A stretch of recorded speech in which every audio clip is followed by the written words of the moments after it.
প্রিয় শিক্ষার্থীবৃন্দ, তোমরা নিশ্চয়ই ভালো আছো।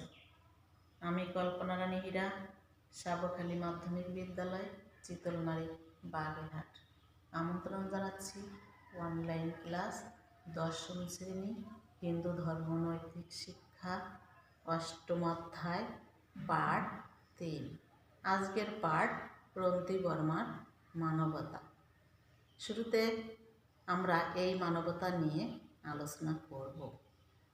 আলোচনার শেষে তোমরা মানবতা কি সে সম্পর্কে জানতে পারবে। মানবতা থাকলে যে প্রকৃত মানুষ হওয়া যায় সে সম্পর্কে তোমরা অবগত হবে। এছাড়া মানবতার জন্য মানুষ যে একটা সুন্দর মানুষে পরিণত হয় এবং সমাজে তার একটা উচ্চ স্থান নিয়ে সে বেঁচে থাকতে পারে, সেটা সম্পর্কে তোমরা অবগত হবে। তাহলে আমরা জেনে নিই মানবতা কি। মনু যোগ কৃষ্ণ, মনু যোগ কৃষ্ণ সমান মানব। এই মানবতা, মানুষ এই পৃথিবীতে জন্মগ্রহণ করে সে আপনা থেকে কতগুলো প্রবৃত্তি পেয়ে থাকে, যেমন ক্ষুধা, তৃষ্ণা, ক্রোধ, লোভ, লালসা ইত্যাদি। তেমনি আমরা বলতে পারি কি একজন পশুর ভিতরেও কিন্তু এই যে প্রবৃত্তিগুলো আছে।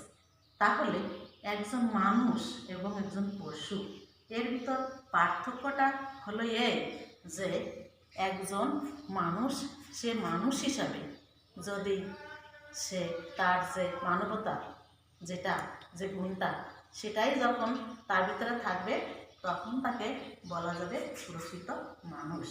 কিন্তু একজন পশুর ক্ষেত্রে এটা কখনো হয় না। তার ক্ষুধা থাকে, লোভ থাকে, লালসা থাকে, কিন্তু মনুষ্যত্ব তার ভিতরে থাকে না। তাহলে আমরা মানুষের ভিতরে ধরে নেব যে তার ভিতরে মনুষ্যত্ব আছে এবং পৃথিবীর শ্রেষ্ঠ জীবই আমরা মানুষ। এখন আমরা আসছি রন্তি বর্মা মানবতা নিয়ে কথা বলব।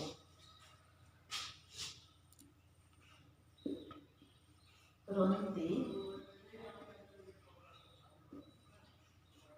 বর্মার মানবতা।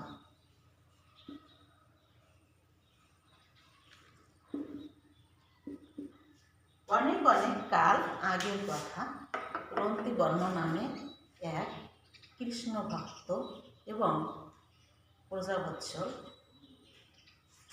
ব্যক্তি ছিলেন, মহামানব। তিনি পার্থিব বিষয়ের প্রতি তার কোনো আসক্তি ছিল না। শ্রীকৃষ্ণ চরণকে তিনি একমাত্র শ্রেষ্ঠ হিসাবে বেছে নিয়েছেন। তিনি একবার কী করলেন, অযাচক বৃত্তি গ্রহণ করলেন। একে একে অনেক দিন কেটে যায়। অযাচক, তারা কিন্তু বলেনি অযাচক বৃত্তি কি। সেটা হলো কারো কাছ থেকে কিছু চাওয়া যাবে না। লোকে ইচ্ছা করে যেটা দান করবেন সেটাই কিন্তু গ্রহণ করবে। এ সম্পর্কে নিশ্চয়ই তোমাদের ধারণা থাকা প্রয়োজন। তাই একবার তিনি কী করলেন, একে একে 48 দিন অনাহারে তার কেটে যাচ্ছে। এমনি সময় কেউ তাকে কিছুই খেতে দিচ্ছে না। এদিকে ইচ্ছা করেও তিনি কিছু খেতে পারবেন না। 49তম দিবসে এক ভক্ত তাকে কিছু খাবার দেওয়ার জন্য নিয়ে আসলেন। এমন সময় একটা ক্ষুধার্ত লোক সঙ্গে একটা কুকুর এসে বলছে যে আমি তো অনেকদিন কিছুই খাইনি, আমাকে কিছু খেতে দাও। তখন তিনি কী করলেন, প্রিয় শিক্ষার্থীরা দেখো এখানে তার ভিতরে কি মানবতা, যে তিনি তখন নিজের খাবার নিজে না খেয়ে ওই লোকটাকে এবং তার কুকুরটাকে বিলিয়ে দিলেন। এবং লোকটা তাও জানালো যে আমার কুকুরটিও ক্ষুধার্ত এবং সে কুকুরটি কিন্তু ক্ষুধায় ঢুকছিল। তাই যদি মনের সেই আকাঙ্ক্ষা থাকে বা মনের সেই ভক্তি শ্রদ্ধা থাকে ঈশ্বরের প্রতি, তাহলে অনেক কিছু নিজে না খেয়েও দরিদ্র হিসাবে নারায়ণ যদিও আসে দরিদ্র বেশে, তাকেও সেটা দান করা যায়। এটা কিন্তু প্রকৃত মানবতা। তাই তিনি কী করলেন, নিজের খাবার বিলিয়ে দিলেন। দেওয়ার পরে এরপরে কুকুরটি সঙ্গে নিয়ে যে ব্রাহ্মণ দরিদ্র বেশে যিনি আসছিলেন তিনি বললেন, এতে তো আমার পেট ভরবে না। তখন বিনীত স্বরে রন্তিবর্ম বললেন, আর তো কিছুই নেই ভাই। তারপরে যাই হোক তিনি সেটা গ্রহণ করলেন। কিন্তু দেখা যায় কি, গভীর মানবতা যদি থাকে তাহলে নিজের খাবার অন্যকে বিলিয়ে দেওয়া যায়। এটা একটা দৃষ্টান্ত, এটা একটা অনেক বড় ধরনের মানবতার পরিচয়। তাই তোমরাও মানবতা বোধ থেকে এই শিক্ষা গ্রহণ করবে যে যাতে প্রকৃত মানুষ হিসাবে নিজেকে প্রতিষ্ঠিত করতে পারো। তাই তোমাদের জীবন ও সুন্দর করে এই শিক্ষার মাধ্যমে তোমরা গড়ে নিতে পারবে। আমরা পাঠের শেষ প্রান্তে পৌঁছে গেছি। বাড়ির কাজ। বাড়ির কাজ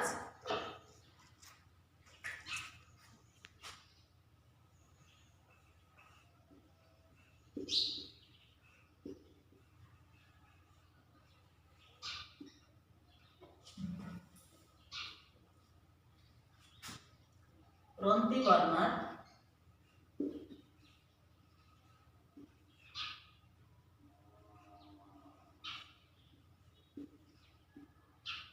মানবতা বোধ উপাখ্যান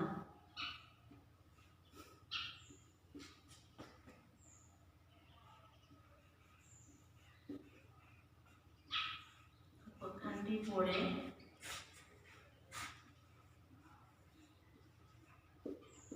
তোমরা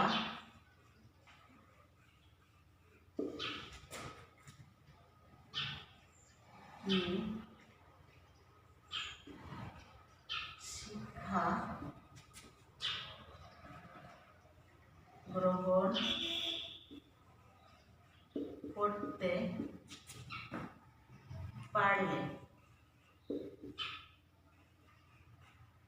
সুন্দর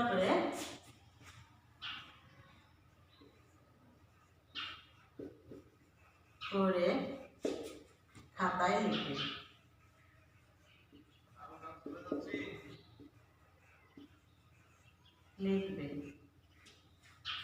প্রিয় শিক্ষার্থীরা, তোমরা ভালো থেকো, সুস্থ থেকো। আগামী ক্লাসে আবারও দেখা হবে এই প্রত্যাশা রেখে এখানেই বিদায় নিচ্ছি। ধন্যবাদ।